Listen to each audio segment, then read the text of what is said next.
Welcome to Savitri గారి వంటలు. Advance Sankranti శుభాకాంక్షలు అందరికీ. సంక్రాంతికి నేను ఒక స్వీట్ చేసి చూపిస్తున్నాను. పెద్ద స్వీటే, బట్ ఈజీగా చూపిస్తాను నేను మీకు వీలైనంత వరకు. లడ్డు చూపిస్తున్నాను, బూందీ లడ్డు. కావాల్సిన పదార్థాలు చెప్తాను ముందు. దానికి నేను 1/2 kg శనగపిండి, 1/2 kg షుగర్ తీసుకున్నాను. కానీ మొత్తం 1/2 kg చేస్తే మనకి 50 లడ్డు అవుతాయి. మినిమం పెద్ద సైజువే 50 అవుతాయి. కాబట్టి నేను దీంట్లో 1/2 తీసుకుంటాను. ఓకే, 1/2 kg అంటే 1/4 kg శనగపిండి, 1/4 kg చక్కెర తీసుకుంటాను. ఓకే, మనం పెట్టుకునేటప్పుడు దాంట్లో నుంచి మీరు 1/2కి కొలుచుకోండి. మొత్తం ఎన్ని ఉన్నాయి టోటల్ గ్లాసులన్నీ, దాన్ని 1/2 గ్లాసులు తీసుకోండి, 1/2 నెంబర్. అట్లాగే ఇది కూడా 1/2 తీసుకోండి. ఓకే, లేదు 1/2 మీకు 1/4 kg దొరికితే 1/4 kg తీసుకోండి. సో నేను 1/2 kg పెట్టుకున్నాను. సగం చేస్తాను ఇప్పుడు ఇందులో, అంటే ఒక 25 లడ్డూలు వచ్చేట్టుగా చేస్తాను. శనగపిండి, చక్కెర రెండు ఈక్వల్ అనమాట. మీరు ఎంత తీసుకుంటే అది ఈక్వల్ క్వాంటిటీ, అది గుర్తుపెట్టుకోండి. తర్వాత కావాల్సిన పదార్థాలు కిస్మిస్, జీడిపప్పు, ఇవి రెండు నెయ్యిలో వేయించి పెట్టుకోవాలి. మిఠాయి రంగు కొద్దిగా ఎంత, ఒక జస్ట్ ఒక పించ్. అలాగే కుంకుమ పువ్వు కూడా మంచి కలర్ ఇస్తుంది, ఒక 4 రెబ్బలు కుంకుమ పువ్వు. ఓకే, ఉంటే వేసుకోండి, అది ఆప్షనల్, అదేం కంపల్సరీ కాదు. ఈవెన్ కలర్ కూడా కంపల్సరీ కాదు, కావాలంటే వేసుకోండి. ఇలాచీ పొడి, తర్వాత నెయ్యి, ఒక 1/4 kg నెయ్యి. అంటే మామూలుగా ఏంటంటే పూర్వకాలం నేతితోనే లడ్లు చేసేవాళ్ళు ఎక్కువ. ఇప్పుడు అంటే మనం అంత చేసుకోం కాబట్టి ఒక 1/4 kg తీసుకున్నాను. కొద్దిగా నెయ్యి, కొద్దిగా మన రిఫైన్డ్ ఆయిల్ కలుపుకొని చేసుకుందాము. ఇందులోకి మీరు పల్లి నూనె కానీ నువ్వుల నూనె కానీ వాడకండి, వాసన వస్తాయి లడ్లు, అవి వాడకూడదు. మామూలు రిఫైన్డ్ ఆయిల్ తీసుకోండి. తర్వాత దీంట్లో గరిటెలు కూడా మీకు స్పెషల్గా ఉంటాయి కదా, నాకు అందరికీ తెలుసు అనుకుంటాను. బూందీ దూచే గరిటేమో ఇట్లా గుంటగా ఉండాలి, చిల్లులు ఉండాలి, మంచి కరెక్ట్గా హోల్స్ కూడా చక్కగా గుండ్రంగా ఉండే హోల్స్ చూసి సెలెక్ట్ చేసుకొని తీసుకోండి. తర్వాత ఇదేమో వేసాక మనం బూందీ తీసుకోవడానికి. ఓకే, 2 గరిటెలు కావాలి మనకి, 2 పెద్ద గరిటెలు. ఇదే గరిటెతో వేయటం తీయటం చేస్తే కనుక అంటుకుంటుంది, చెయ్యొద్దు అట్లా. తర్వాత ఒక పెద్ద వెడల్పాటి గిన్నె మనం తీసుకోవాలి, కడిగి పెట్టుకొని ఒక వెడల్పాటి గిన్నె వేసుకొని ఇందులోకి పాకం పట్టుకోండి. పట్టుకుంటే ఏమవుతుందంటే అందులో వేసి ప్రతిసారి వేసినప్పుడల్లా మనం పాకంలో కలుపుతూ ఉండాలి. కాబట్టి ఫ్రీగా ఉండటానికి వెడల్పుగా ఉండే గిన్నె ఒకటి తీసుకోండి. ఓకే, తర్వాత బాండ్లీ కూడా లోతు తక్కువ ఉండి వెడల్పుగా ఉండే బాండ్లీ కావాలి దీనికి, ఎందుకంటే స్ప్రెడ్ అవ్వాలి అనమాట బూందీ మనం వేసింది. లోతు బాండ్లీ తీసుకుంటే కనుక డెప్త్ ఎక్కువ ఉంటే అంత దగ్గరకు వచ్చేస్తుంది. సో పైకిగా ఉండేటువంటి బాండ్లీ తీసుకొని వెడల్పు బాండ్లీ కావాలి. కలుపుకోవటానికి కూడా ఒక వెడల్పు గిన్నె. ఇప్పుడు మనం ఎట్లా కలుపుకోవాలంటే శనగపిండిని బాగా గరిట జారుగా, ఇప్పుడు మన దోశ పిండి అది ఎట్లా ఉంటుందో అట్లా కలుపుకోవాలి. ఇంకా చిక్కగా ఉండకూడదు, అట్లానే మరీ పలచగా ఉంటే కూడా బూందీ నిలవదు షేపు. కాబట్టి మన దోశ పిండి లాగా కలుపుకోవాలి. నేను కలిపిన తర్వాత చూపిస్తాను. ఇప్పుడు ఈ గ్లాస్ తోటి ఇప్పుడు శనగపిండి 2 గ్లాసులు తీసుకుంటాను నేను. దాంతో సమానంగా మనం చక్కెర కూడా తీసుకోవాలి. దగ్గరగా నా ఐడియా ప్రకారం మనకి 25 లడ్లు వస్తాయి. చూడు, 1/2 కిలో ప్యాకెట్కి సగం తీసుకున్నాను, 2 గ్లాసెస్. ఓకే, ఇది కలుపుకోవాలి. ఇక్కడ పంచదార కూడా అట్లాగే 2 గ్లాసెస్ పెద్ద గిన్నెలోకి తీసుకొని, ఇప్పుడు చక్కెర 2 గ్లాసులు తీసుకుంటే ఆ 2 గ్లాసులకి 2 గ్లాసులు నీళ్లు పోసుకొని పాకం పట్టుకోవాలి.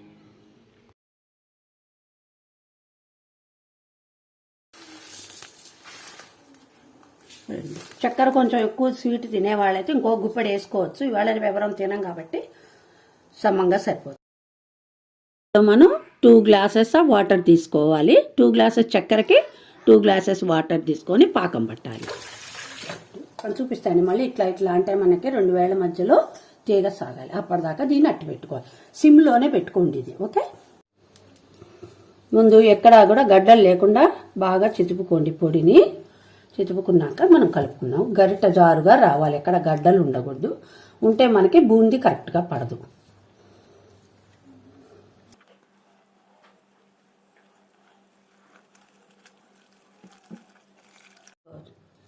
సాఫ్ట్గా వచ్చింది.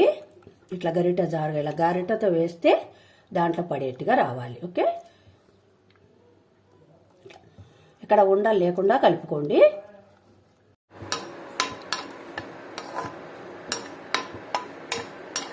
నెయ్యి వేసి వేయిస్తున్నాను.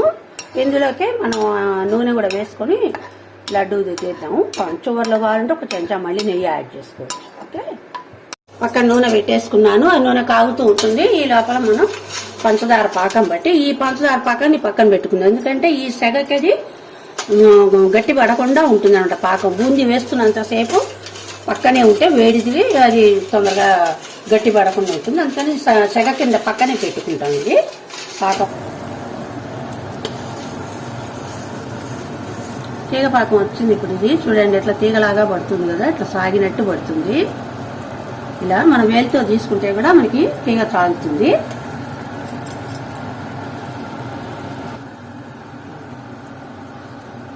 అది తీగలా వస్తుంది కదా, ఇది తీగ పాకం. ఓకే, ఇంక ఇలాచి పొడి, తర్వాత కుంకుమ పువ్వు, 2 ఇవి వేస్తే చాలు, స్ట్రింగ్స్ లాంటివి. కుంకుమ పువ్వు ఎక్కువ వేయక్కర్లేదు. అంటే కలర్ కోసం కూడా, హెల్త్ కూడా మంచిది. ఈ కలర్ ఏం చేయాలంటే మనం మిఠాయి రంగుని చిన్న స్పూన్లోకి కొద్దిగా పాలు తీసుకొని పాలల్లోకి వేసి కలిపి దాంట్లోకి వేసుకోవాలి. పాలల్లోకి వేసుకొని మిఠాయి రంగు దాన్ని అందులోకి వేసుకొని కలుపుకుంటే సరే. ఎక్కువ వేద్దని మళ్ళీ ఎర్రగా వచ్చేస్తుంది. ఓకే, ఇప్పుడు మనం ఇందులోకి బూందీ తీసుకొని వేసుకొని ఈ లోపల ఇది పొయ్యి మీద ఒక పక్కకి ఆఫ్ చేసుకొని పొయ్యి మీద పెట్టుకుంటే ఆ పొయ్యి వేడికి గట్టి పడకుండా ఉంటుంది. ఓకే, పక్కన పెట్టుకుందాం. ఇక్కడ నూనె పెట్టుకున్నాం కదా, నూనె కాగిందో లేదో చూసుకొని నూనె కాగితే కనుక బూందీ వేసుకుందాం. నూనె కాగింది, పైకి వచ్చింది.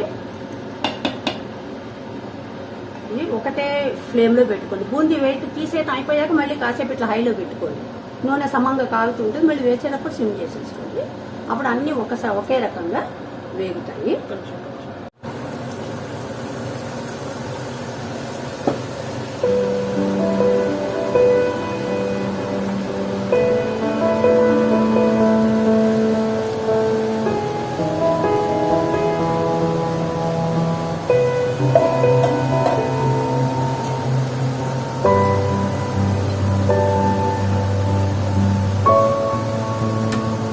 చూడండి, సన్నగా పూసపడింది. ఎక్కడైనా ఒకరు పట్టాడు కనుక దాన్ని చిచ్చిపేసుకోండి వెంటనే, లేకపోతే లడ్డుకు రాదు. లేదంటే తీసి పక్కన పెట్టుకోండి అట్లా ఉన్నప్పుడు.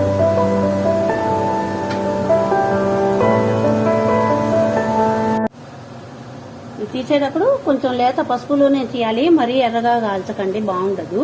ఇట్లా లేత పసుపు రంగు వచ్చి మీకే తెలుస్తుంటుంది, కొంచెం కరకరగా ఇది అయినట్టుగా వేగినట్టు. వెంటనే తీసేసి ఇందులోకి వేసేసుకోండి పాకంలో.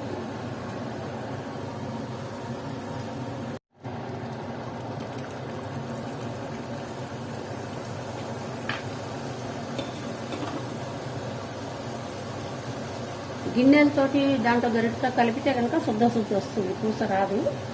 ఇట్లాగే ఉండాలి అది.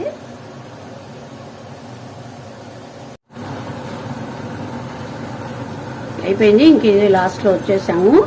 ఇప్పుడు ఇందులో వేసేస్తున్నాను. ఇందులోకి ఇప్పుడు మనం పచ్చకర్పూరం, జీడిపప్పు వేసుకొని చల్లారాక ఉండగట్టుకోవాలి. పచ్చకర్పూరం చాలా మంచిది, దేవుడి గుళ్ళల్లో కూడా వేస్తుంటారు. హెల్త్ కూడా మంచిది. ఎంత రవ్వ కొద్దిగా ఒక చిటికెడు పచ్చకర్పూరం కూడా వేసుకుంటే బాగుంటుంది. వాసన బాగుంటుంది, టేస్ట్ బాగుంటుంది, మంచిది కూడా. ఓకే,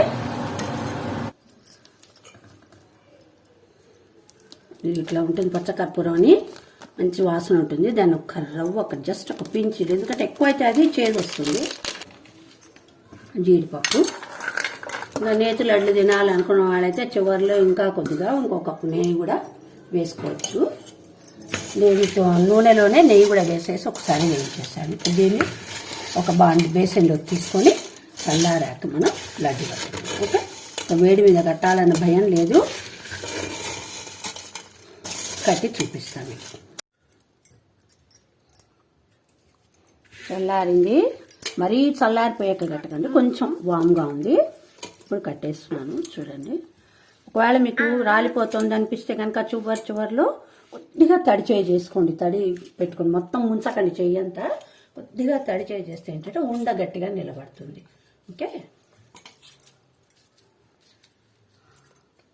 రెడీ అయిపోయినాయి లడ్డూలు, సంక్రాంతి స్పెషల్.